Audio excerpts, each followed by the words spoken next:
Thank you. Yes, very much. Yeah. So the story of our store here in Lethbridge starts in 1947, just after the war. And my father and my parents came here in 1942 because of the Japanese relocation because of World War II.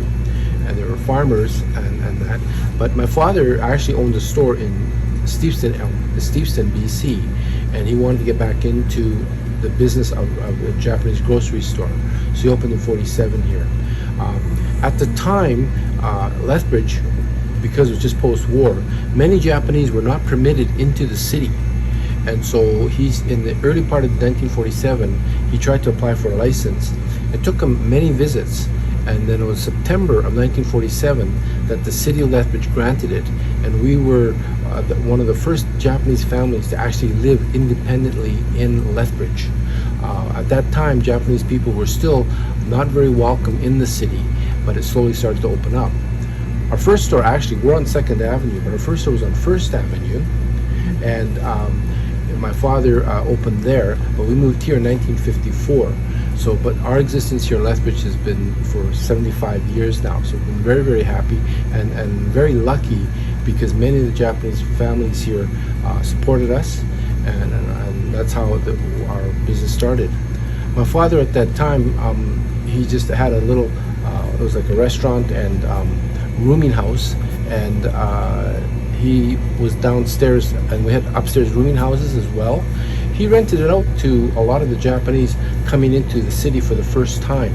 Most of the Japanese were on the farms and were isolated there. So his business was to get a truck, and he would find whatever product he could, and he would drive around through the countryside going to the different farms. Most of the Japanese did not have access to vehicles, and so they were oftentimes isolated on the farms.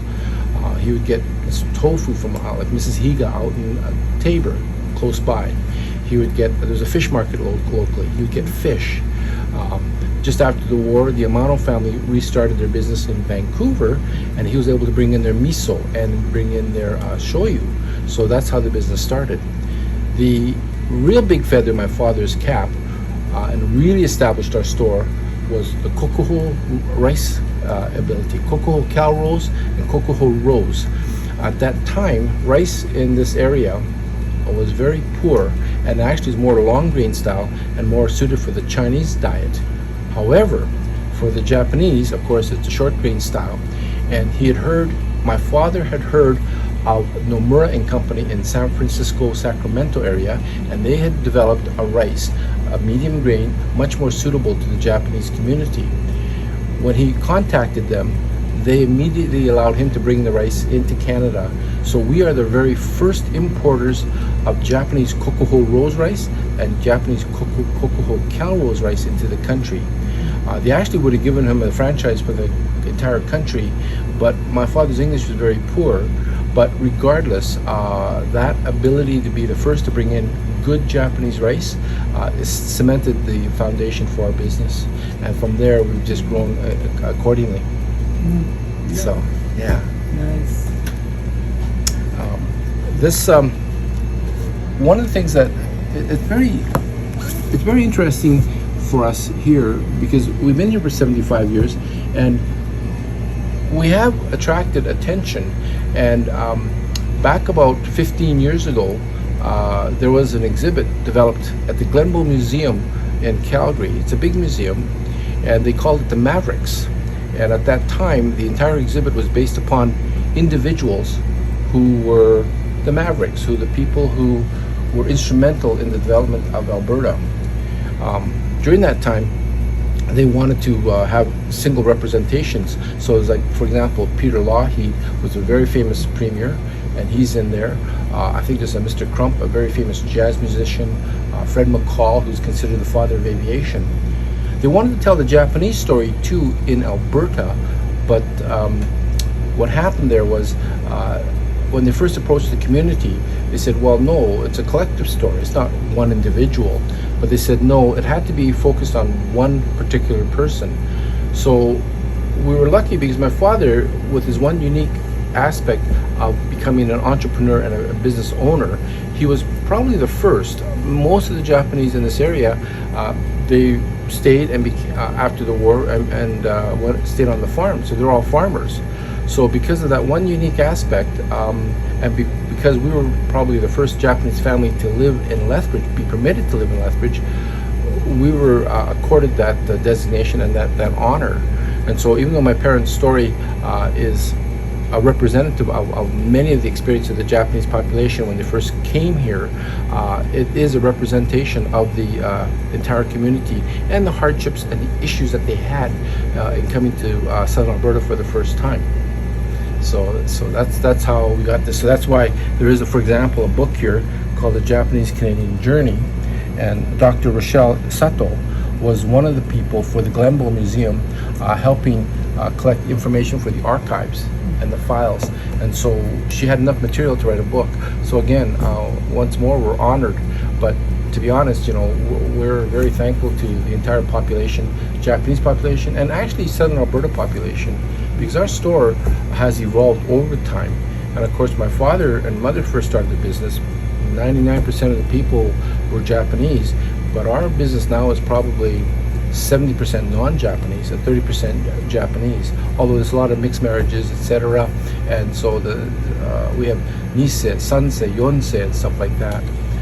One thing that's kind of, I thought would be for your show, or for your listeners, that'd be interesting. For example, I can point to a couple of products, old style products, and I actually have 5 generations. We have a Japanese rice paper candy here, and I know when I was a child here in the store, I would see some folks buy it for their kids and grandkids.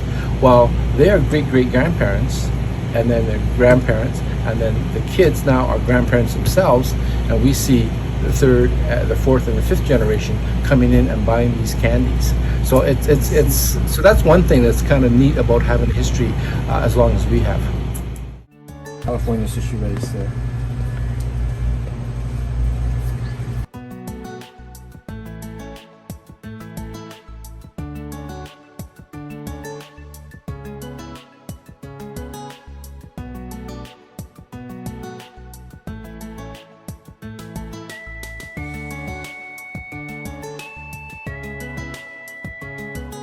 That Amano brand is one of the earliest ones. They were existing in Vancouver prior to the war. They made miso and soy sauce then.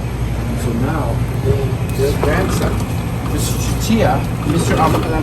Amano developed this business, and now the Chichia family, his grandsons run it. And he's got one, I think West Chichia, he's got his son. So that's a 4th generation company.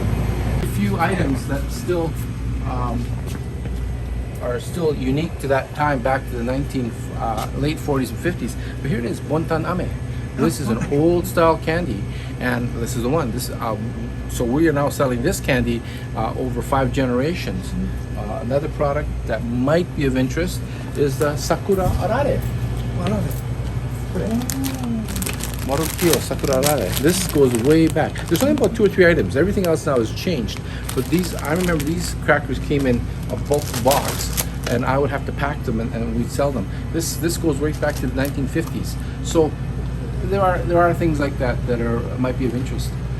Someone told me that these are hard to find even in Japan. Again, Amano soy sauce. So, yeah, shoyu, and then you have the Tamari brand. And this was also available to us because it's made in Canada prior to Kikuman and Yamasa development. Kikuman and Yamasa now is made in the States. Yamasa is made in Oregon. Kikuman is made in Wisconsin.